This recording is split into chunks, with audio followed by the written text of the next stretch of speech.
contos aí nessa história. Quando o Islã surgiu, no século VII, disse: eu sou o Paráclito, eu sou o Consolador que Jesus falava. Não, não é isso. Porque Gabriel disse para ele dizer.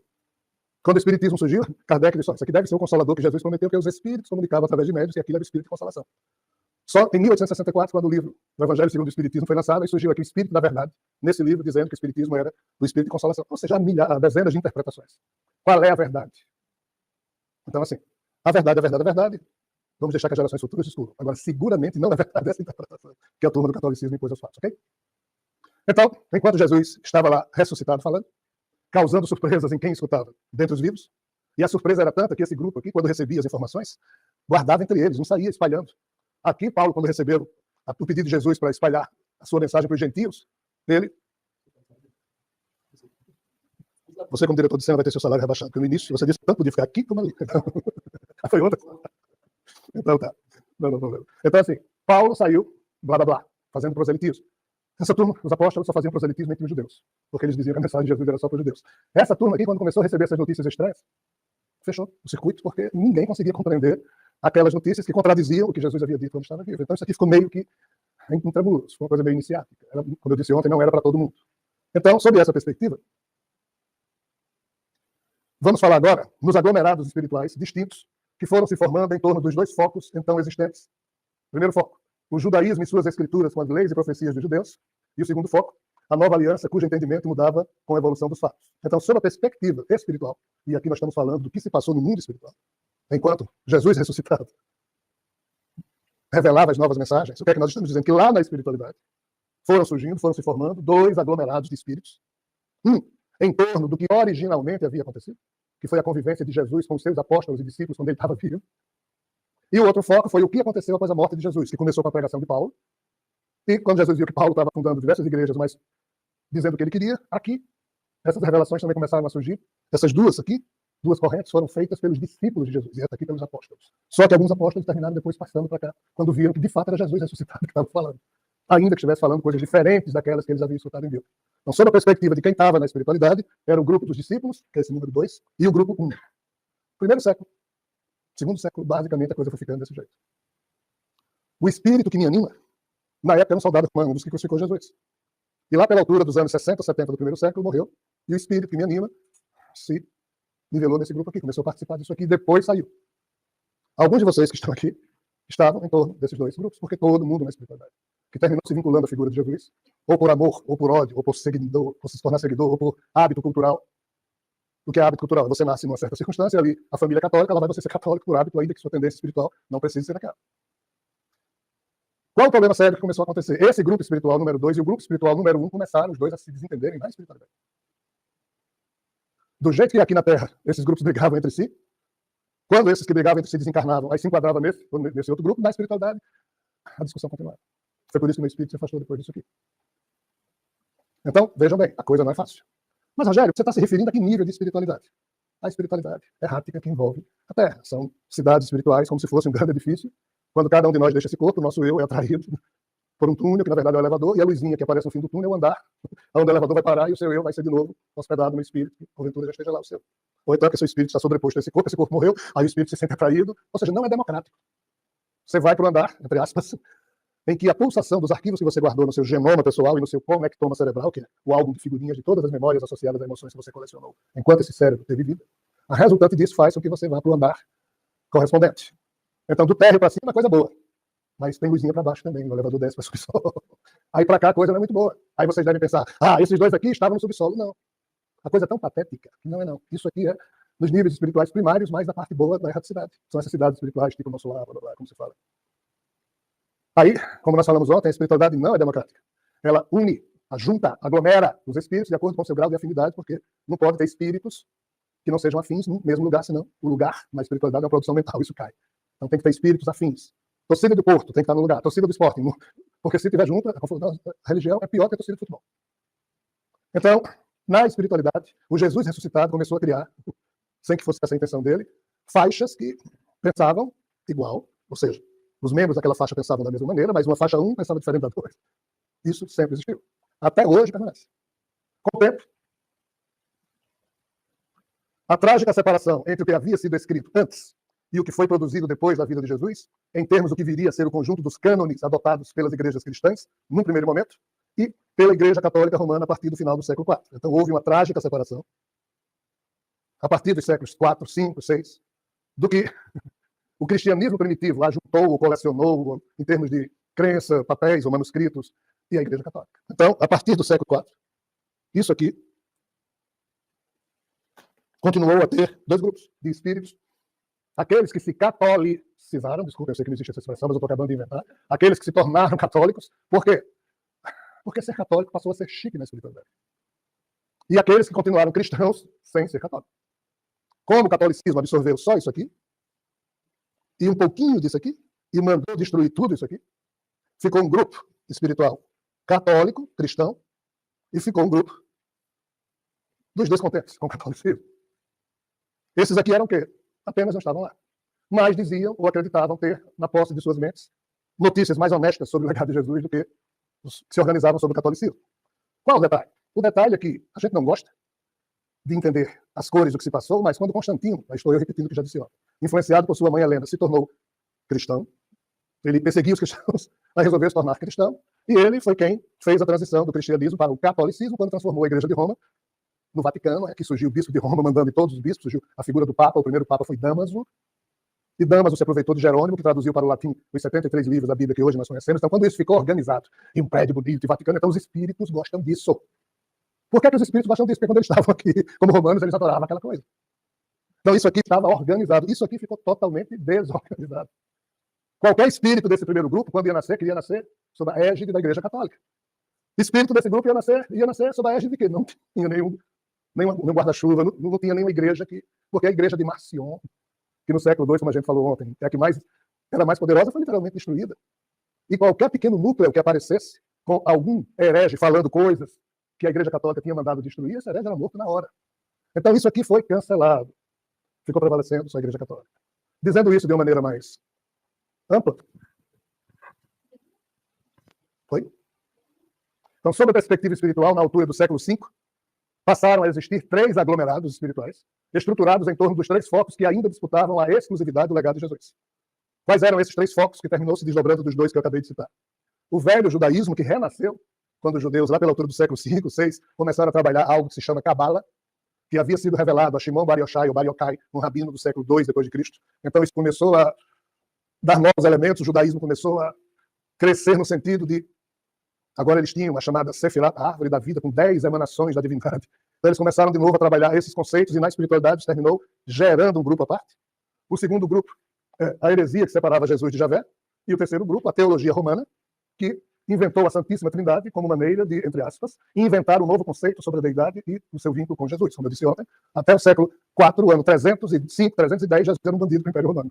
A partir do ano 317, ele se tornou herói. Foi transformado em herói.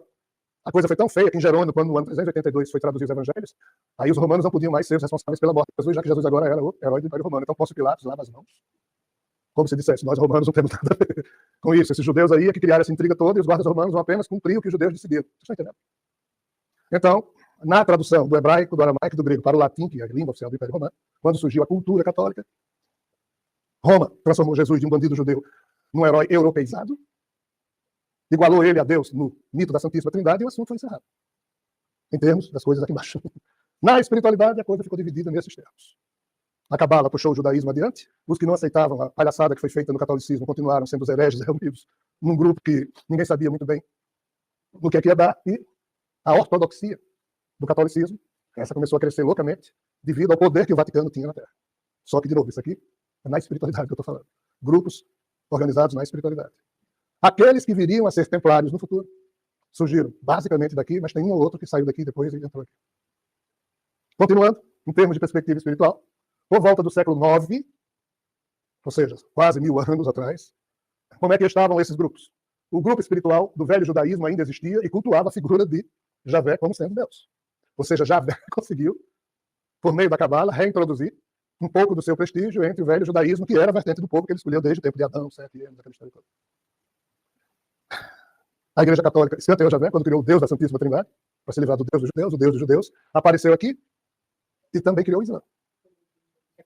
Também criou o Islã. Então ele continua a ser forte no judaísmo e agora junto aos árabes também. O segundo grupo, o grupo do inconformismo filosófico, foi se congregando até gerar alguns milhares de espíritos em torno das suas teses. Desses milhares, cerca de 215 espíritos ligados ao antigo marcionismo, se lembra? O marcionismo foi o movimento herético que surgiu, os primeiros cristãos que se chamaram setianos em homenagem a Sete, e que seguiam Marcion de Sinop, na Turquia, que criou a igreja setiana com aquela serpentezinha que havia sido quem esclareceu a Eva e quem estava esclarecendo agora também o conhecimento especial que esses cristãos tinham, que mais tarde foi chamado de gnose. E, sim, então desses 215 espíritos ligados ao marcionismo, no primeiro momento, e mais tarde 170 destes 215 é que geraram o que nós chamamos de templários. Não, isso não tem importância. Estava a perguntar se o somatório dá 8, quer dos 215, quer dos 170, não está nada a ver. Não que eu saiba. O grupo de milhões de espíritos que orbitavam em torno de um Vaticano espiritual, porque não existe só o Vaticano, lá em Roma. Existe uma cidade espiritual em que um Vaticano espiritual foi construído. E olha a coisa complicada. Então, esses três grupos continuaram a existir, e vejam bem, em torno da mensagem de Jesus. Eu não estou falando aqui de todos os grupos espirituais que existem, de forma alguma. Isso aqui é só em cima da separação que houve entre o que Jesus falou em vida e o que ele falou como ressuscitado. Além disso aqui, tem a espiritualidade islâmica. Quando o muçulmano morre, o espírito dele não se une a nada disso aqui, vai se unir às cidades espirituais islâmicas, onde todo mundo nessas cidades se volta para uma teórica Meca que fica na Terra. A pergunta é, será que daqui a 57 milhões de anos, se existir espírito ainda na espiritualidade terrena, essa turma ainda vai estar se ajoelhando e voltando? Quer dizer, o passado aprisiona, a tal ponto, a consciência dos seres, que os impede de progredir, porque eles ficam prisioneiros desses hábitos, e se não fizerem, eles se sentem mal, porque acham que estão pecando, coisa que vai. Aí se eu disser, ei, isso aqui é a história de 1000 anos da espiritualidade ocidental. Se a gente for comparar, ontem nós comparamos, há cerca de 1000 anos atrás, eu disse assim, se nós somássemos hoje as populações de Paris, Amsterdã e Londres, que há 1000 anos atrás essas três cidades tinham, isso aqui daria 200 mil pessoas, todas analfabetas. Nesse mesmo período, no Oriente, Cairo, Damasco e Bagdá tinham mais de 2 milhões de pessoas cultas, vivendo em excelentes condições de higiene. Nós estamos dando exemplo aqui que no século IX, na espiritualidade ocidental europeia, era assim. Como era a espiritualidade lá na América?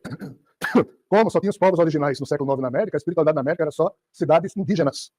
Porque o que acontece na espiritualidade vinculada, entre aspas, geograficamente ao que se passa no mundo, é uma resposta à cultura e à possibilidade que lá existe. Nosso lar, que é uma cidade que hoje existe todo o Rio de Janeiro, só foi construída no século XVIII. Por quê? Porque até antes disso, nos céus brasileiros só tinham cidades indígenas.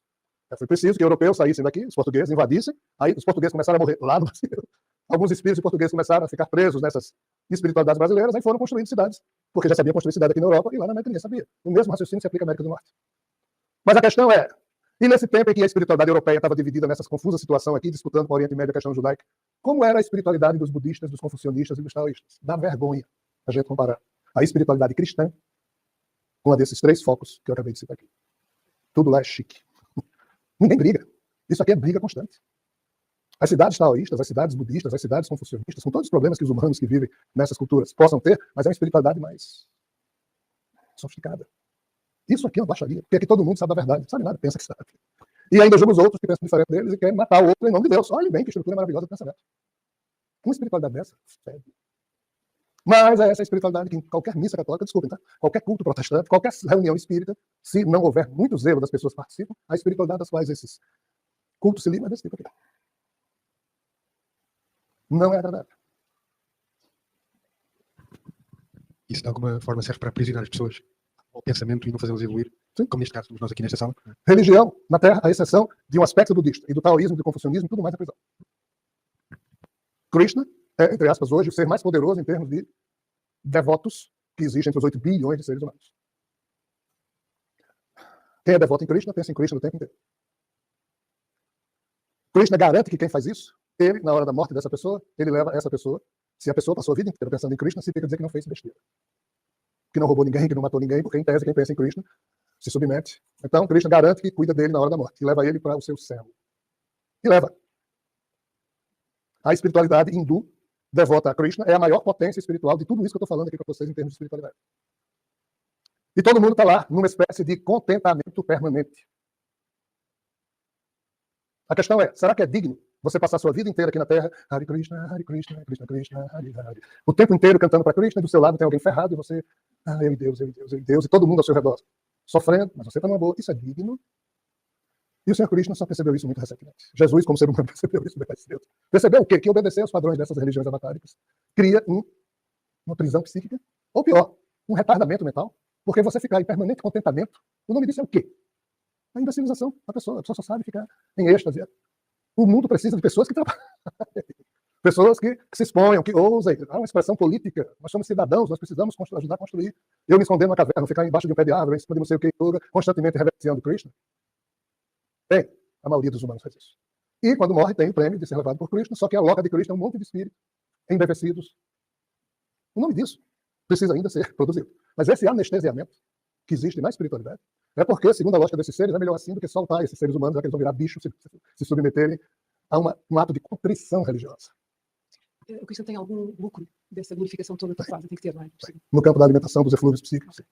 No fundo, tudo que acontece dentro dessa matrix acontece por necessidade. Pois, e o Javé?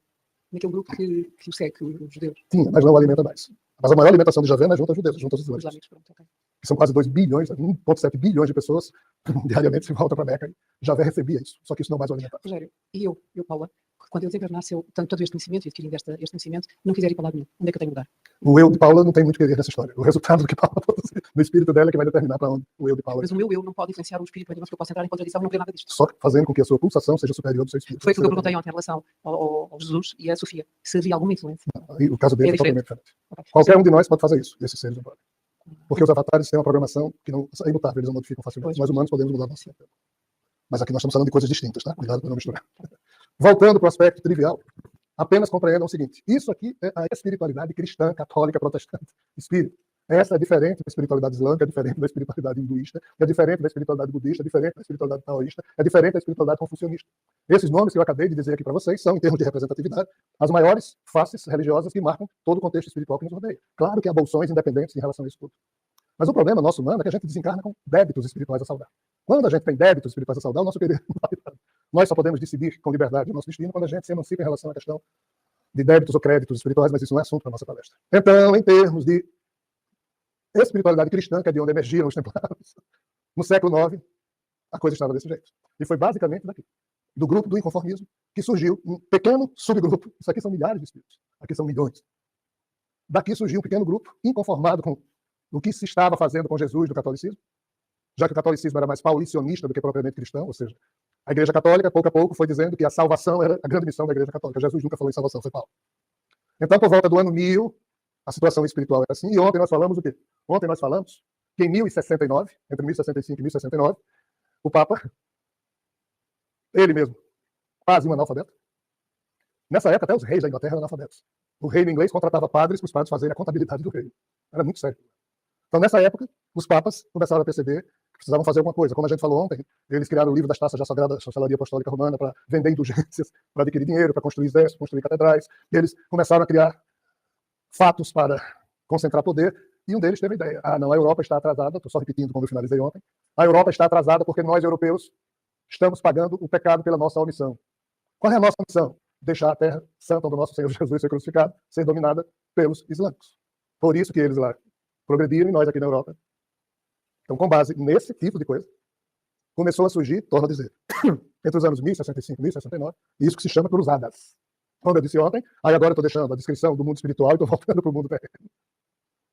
Ontem, quando o Papa publicou uma bula em 1065, convocando todos os europeus disponíveis, no primeiro momento não foi ninguém importante. Foram os que estavam presos, os maltrapilhos, os malucos, os doentes, os cidadãos europeus que não eram bem quistos, e essa malta toda foi uma primeira cruzada. Mas a partir de diversos cruzados que eram o tempo inteiro convocados pelo Vaticano, o grupo de espíritos inconformados que estavam vivendo na espiritualidade, no século XI, esse grupo de espíritos teve um sonho. Esses, não são todos, como eu disse, nem todo espírito consegue sonhar. Esses sonharam. E resolveram criar, já que os cruzados era algo produzido pelo Vaticano, mas que funcionava lá no Oriente, ou seja, longe do poder papal, eles, vendo que as cruzadas iam crescer, e esse processo só iria aumentar, eles sonharam e resolveram criar dentro dos cruzados um núcleo templário do que isso viria a acontecer no início do século XII. Então, os cerca de 177, 178, 179 espíritos que lá na espiritualidade, e prestem muita atenção no que eu estou dizendo, criaram uma confraria no século XI, quando decidiram se unir para fazer alguma coisa em conjunto. Esses espíritos começaram a programar as suas encarnações no final do século XI, início do século XII, uma primeira leva e uma segunda leva, final do século XII, início do século XIII.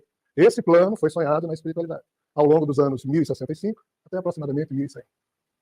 Então, esses espíritos começaram a providenciar os seus nascimentos dentro de um plano para ver se reencontravam como cruzados, longe do poder papal, para ver se eles poderiam iniciar o chamado movimento templário, que tinha como base o inconformismo que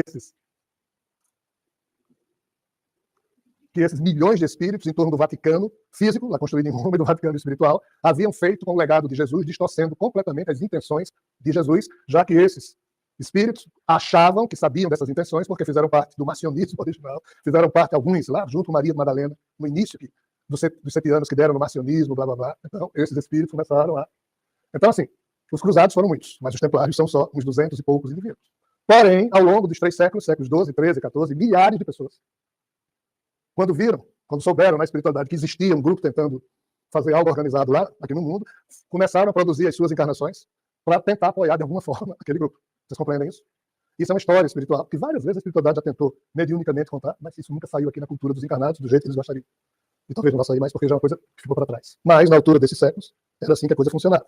Então, só para vocês entenderem, antes de eu começar a desenvolver a história dos templários, eu vou só dizer para vocês que, na atualidade, em relação àqueles 3 grupos, certo? Na atualidade, o grupo 1 do velho judaísmo ainda existe, e até, pelo menos, no ano 2020, eles cultuavam a figura de Javé como sendo Deus. Isso está parando, agora.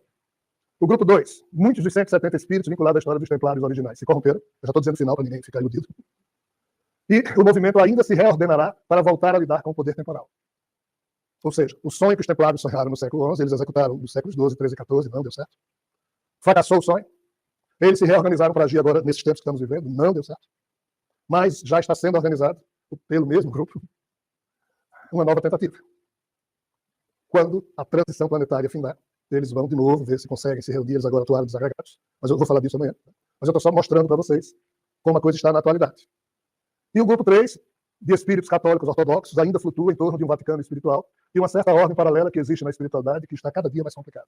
Essa certa ordem paralela é amálgama, é uma confusão lá que não dá para a gente explicar direito o que é aquilo, mas são figuras que não são mais católicas, mas que ainda acreditam em tudo que o catolicismo. E é uma confusão que ninguém sabe onde para, porque todo mundo se corrompeu. Pois não. Pergunta aqui. Rogério, e o primeiro grupo, se ele desmanchou-se, não é? Onde é que eles se encontram? O do judaísmo? Não, do Javé. O do judaísmo? Sim, Javé? Javé. Em torno da cabala mística. Ah, eles foram... transferiram-se para lá. Desde que no século II depois de Cristo, né? Com a falência dessa parte mais ortodoxa dos judeus, que foi a parte mais fraca disso aqui. Mas no século II, quando os anjos de Javé entregaram o rabino Shimon Bar Yochai, Bar Yochai, a cabala, ou seja, a revelação da cabala, como eu disse, isso foi reestruturando. Aqui entre nós, encarnados, o velho judaísmo e na espiritualidade, um grupo antigo voltou a ter força e esse grupo é forte até hoje. Mas qual é o problema deles? É porque eles não tomam Jesus como sendo Messias, eles acreditam que Malkuth, que é a 10ª emanação, a 10ª sefirá da árvore da vida dos cabalistas, ainda está por chegar. E que não teria sido Jesus, já que para os judeus é uma vergonha o Messias dele ter sido crucificado como um bandido que não tinha poder nem para se livrar daquilo, segundo a ótica deles. Então esse grupo ainda existe, mas agora que eu digo na espiritualidade, eles estão endeusando Moisés. Mas Moisés está encarnado. E o espírito que foi Moisés é o mesmo espírito que foi Maomé. E este espírito está encarnado e não está tendo uma vida fácil. E ele encarnou de propósito para que Javé não pudesse usá-lo nessa vida. Por isso ele encarnou em condições um pouco complicadas. Por sinal, Fernando, ele trabalha com pior. Lá no Brasil, é uma coisa impressionante. Só que Então, assim, esse grupo espiritual, eles estão tentando reviver o velho judaísmo na perspectiva de que Rockman, em hebraico, que seria a expressão de Shokman, que é o segundo a sefirá da árvore da vida cabalística, se apresente à Terra e os judeus voltem a ser aquele império. Ou seja, acreditem se quiser, mas os judeus ortodoxos, de 3 ou 4 segmentos do judaísmo, que são mais fundamentalistas, junto com esse grupo de judeus espirituais, ainda esperam que a Terra seja um império dominado pelos judeus, para que Javé possa ser de novo restaurado como sendo Deus criador. O problema é que Javé não está mais nem funcionando hoje no ano 2024.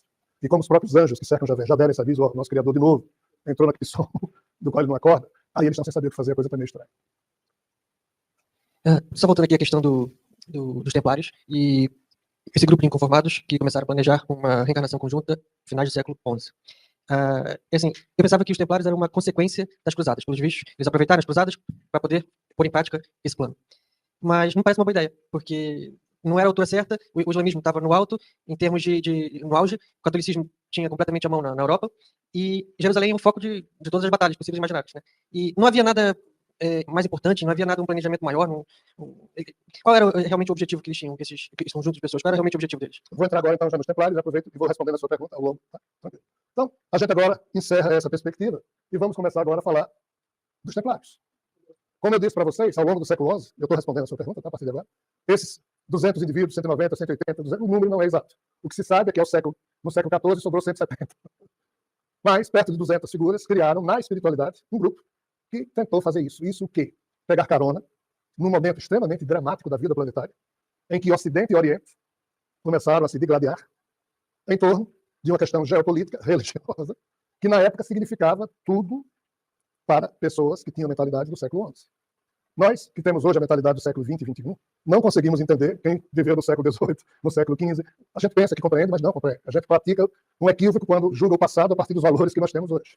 Mas quando, lá no século XI, as pessoas que viviam lá não pensavam como nós pensamos hoje. Pensavam de uma outra forma. Isso chama-se Zeitgeist, tem uma expressão alemã que quer dizer o espírito da época, cria os filhos e filhas que vão conviver com o que nessa época se pensa ser a verdade da vida. Filosoficamente falando, a verdade, para assim ser tida, precisa ter o seu tempo de maturação para que os humanos possam, no século XVI, XVII, XVIII, XIX, se você fosse falar para o mais culto dos seres humanos, que existiria um aparelhinho que a gente iria conseguir ver tudo, falar de um iPhone ou de um telemóvel para alguém que viveu no século XVI, de um avião, de um computador, essa pessoa do século XVI, ela, a não ser que ela seja alguém super especial como Leonardo da Vinci. Mas, para a média humana, as pessoas são vítimas e ou algozes da sua própria estupidez, de acordo com a marca da estupidez da época em que vivem, que limita a possibilidade de você fugir às verdades que todos acreditam naquele tempo. Então, na hora que o Papa dizia, vá para Jerusalém, dê sua vida para Jesus, que todos os seus pecados serão perdoados, a turma acreditava nisso e ia com toda a fé do mundo. Hoje, se o Papa disser qualquer coisa nesse sentido, a turma cai na risada, se diverte, mas ainda vai ter alguém que vai acreditar. Pelo peso do arcano dessa crença, porque o inconsciente coletivo que Jung falava tem o resto desses arcanos que terminam congregando vibrações da espécie humana. Então, no século XI, nesse momento dramático em que muitos da Europa começaram a ir para Jerusalém, e que obrigou as autoridades muçulmanas a também congregarem exércitos. Então, esse choque aqui foi horrível. E a toda hora morria gente com ódio do outro lado. Então, 2 bolsões espirituais horríveis passaram a ser criados. Aí aqui a coisa não é para os andares de cima do edifício, os andares de baixo, ou seja, os umbrais, os infernos, os purgatórios, como quiser chamar, começaram a ficar mais e mais lotados pela produção em série de cadáveres cujos eus saíam perfeitamente descontrolados e alguns ainda esperaram a salvação porque tinham acreditado no Papa. Então, esse tipo de jogo, ele é dramático. Se visto sob a perspectiva espiritual, dá dó. É de dar pena. Mas aqui na Terra, quem está vivo movimenta o seu psiquismo de acordo com essas circunstâncias. Então foi assim que, no meio de um monte de malucos, um monte de gente levada pela fé, e um monte de gente que queria ser salvo, que começou a sair da Europa para ir lutar lá em Jerusalém, que esses espíritos que viriam ser os templários começaram a organizar as suas encarnações, mas não no meio dessa. Eles começaram a organizar suas encarnações em famílias, entre aspas, minimamente bem estabelecidas, na Europa, e fronteiras do Oriente Médio. E assim eles fizeram. Foram surgindo, foram sendo educados no catolicismo, porque era a religião que tinha na época, e em algum momento eram chamados, convocados, e foram se encontrando em Jerusalém. E foi assim que 3 subgrupos desse grupo de 170 indivíduos ou 200 indivíduos nasceram. Um na Alemanha, um na França e um aqui em Portugal. Estou falando no início do século XII. Final do século XI, início do século XII. No caso, que horas é o intervalo? Faltam 5 para as 8. Às 8 horas eu paro para a gente fazer o intervalo. Né? O que é que estava em curso? Na mente deles, eles iam fazer ressurgir na Terra a confraria que eles haviam criado na espiritualidade, que tinha como símbolo aquilo que os sefianos e os macionistas lá atrás, na época do cristianismo primitivo, resolveram estabelecer como sendo o símbolo deles. Então, o grupo que nasceu em Portugal, em torno de Afonso Henriques, tinha, entre aspas, toda uma organização espiritual, uma predestinação. Isso foi ensaiado, foi vivenciado na espiritualidade como sendo um objetivo. Um outro grupo nasceu na França. Esse aí foi quem promulgou a Ordem dos Templários, logo no início do século XII, como sendo uma ordem apoiada pela Igreja, pelo Vaticano italiano, ele pensa na França, porque nessa época havia uma disputa entre Itália e França, de quais papas. Teve uma época que a Igreja Católica tinha 3 papas, um francês e um italiano. Então, assim, o grupo da França foi quem registrou no cartório do Vaticano a existência dos Templários, e um outro grupo principal nasceu na Alemanha. E na Alemanha foi que surgiu a Confraria da Serpente mais organizada, porque de lá todos os demais núcleos templários iriam ser apoiados financeiramente por esse pessoal que nasceu na Alemanha. Nesse ponto, encarnações antigas, como ontem eu falei propositadamente em Dhritarashtra e Gandhari como sendo pai e mãe dos Kurus, ou Kauravas da guerra descrita no Mahabharata, a guerra de Kurukshetra. E o que é que não falei ontem? Que de um lado estava Dhritarashtra, Gandhari e 100 filhos, os Kurus, e no outro os 5 heróis Pandavas, ou Pandus, filhos de Pandu, com a rainha Kunti e outra. E aqui estava uma figura chamada Arjuna, que é o herói da guerra de Kurukshetra, que no Bhagavad Gita recebe as orientações de Krishna, de como fazer para ganhar a guerra contra os primos, os Kurus. Arjuna, há pouco tempo atrás, encarnou como o Mahatma Gandhi. Se lá como Arjuna, ele teve que lutar feito um louco para matar muita gente, aconselhado por Krishna, houve depois um embate de Arjuna com Krishna e ele resolveu nascer como Gandhi e conseguiu libertar a Índia do jugo inglês sem armas, sem guerra, mostrando a Krishna que a não violência, ou seja, uma tapa com luva de pelica em tudo que Krishna ensinou no Bhagavad Gita. Esse Arjuna, que foi Gandhi, antes dele ser Gandhi, mas depois de ter sido Arjuna, nasceu próximo aos pais dos inimigos que ele teve na época, ou seja, Dhritarashtra e Gandhari nasceram na Alemanha e criaram uma fortuna tal. E a partir da Alemanha, todo o movimento templário começou a ser financiado. O de Portugal, o da França e outros núcleos que foram surgindo na Espanha, na Itália, em vários lugares.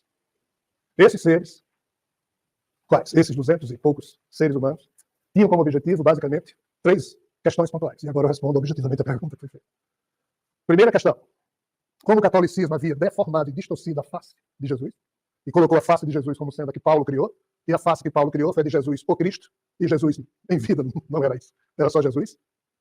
Então, como a Igreja Católica criou um super-herói da Marvel, Jesus Cristo Todo-Poderoso igual a Deus, os templários queriam, e para isso eles fundaram um departamento especial, formado por homens, as mulheres ajudavam, mas não diretamente, tremendamente cultos e estudiosos, que passaram décadas procurando em tudo que era castelo na Europa. E nas igrejas do Oriente Médio, e notadamente em Jerusalém, o quê? A mesma coisa que Helena, mãe de Constantino, lá no século IV, tinha feito. Relíquias do tempo de Jesus. Manuscritos escondidos e perdidos que a Igreja Católica escondia, além dos que destruiu. Ou seja, eles queriam descobrir novos indícios para poder remontar a face do Jesus histórico. E não do Jesus que a Igreja Católica vendia como sendo Jesus Cristo igual a Deus. Esse é o primeiro ponto. Os templários, no meio da confusão com os muçulmanos, eles brigavam com os muçulmanos para libertar Jerusalém, sim. Mas, paralelo a isso, criaram um departamento de busca, de decodificação, de estudo. E aqui surgiu mitos e lendas como a do Santo Graal e outras coisas que se der tempo a gente fala a respeito disso. Esse aqui era o objetivo número 1. O objetivo número 2. As famílias dos templários perceberam que quem dominava a Europa nos séculos 11, 12, 13 e 14 não era nem o Papa e nem os reis. Vocês sabem quem eram? Os banqueiros judeus. Só que eu estou falando de banqueiros judeus num tempo que não tinha banco. Então, os judeus que emprestavam dinheiro com juros. E o próprio Vaticano e os reis da Europa todos deviam a eles. Então, eles aqui mandaram. Eles aqui tinham o poder de ditar o ritmo e a direção dos acontecimentos. Então, os templários, que vieram de famílias ricas, criaram um super tesouro para dar lastro a um tipo de quase moeda, e os templários pagaram as dívidas que os reis tinham para com os judeus e fizeram com que os reis passassem a dever a eles e não aos judeus, mas sem juros. Mas, de toda forma, apesar da nobreza da intenção, os reis começavam a dizer: esses templários estão... Até o Vaticano deve dinheiro aos templários, tem algo de coisa errado. Os templários era só uma ordem autorizada pelo Vaticano a funcionar, uma espécie de prelazia. Mas... Então, ao longo dos séculos 12, 13 e 14, um outro departamento dos templários foi trabalhando no sentido de substituir as dívidas dos reis para com os judeus, fazendo com que os reis passassem a dever os templários. Esse é o segundo objetivo que foi sonhado na espiritualidade e executado com maestria. O terceiro objetivo, para que isso desse certo, era necessário que cada reino valesse menos do que um outro valor maior que precisava ser criado. E os templários, então, queriam criar a União Europeia, para que os reinos não fossem tão importantes, ou pelo menos fossem menos importantes do que o todo, para que assim, nesse ambiente, o Vaticano mandasse menos, e novas ideias sobre Jesus, sobre o significado da vida, sobre, enfim, o sentido das coisas, pudesse ser ali fincado, no solo europeu. O quê? A bandeira da serpente, do velho sonho de Eva, de libertar os humanos do jugo dos deuses, dos dominadores, da ignorância. Esse era o sonho. Vamos para o intervalo, aí na volta a gente vai contar a história desde o século XII, XIII, XIV, dos principais movimentos que foram ocorrendo em torno disso aí. 15 minutos de intervalo.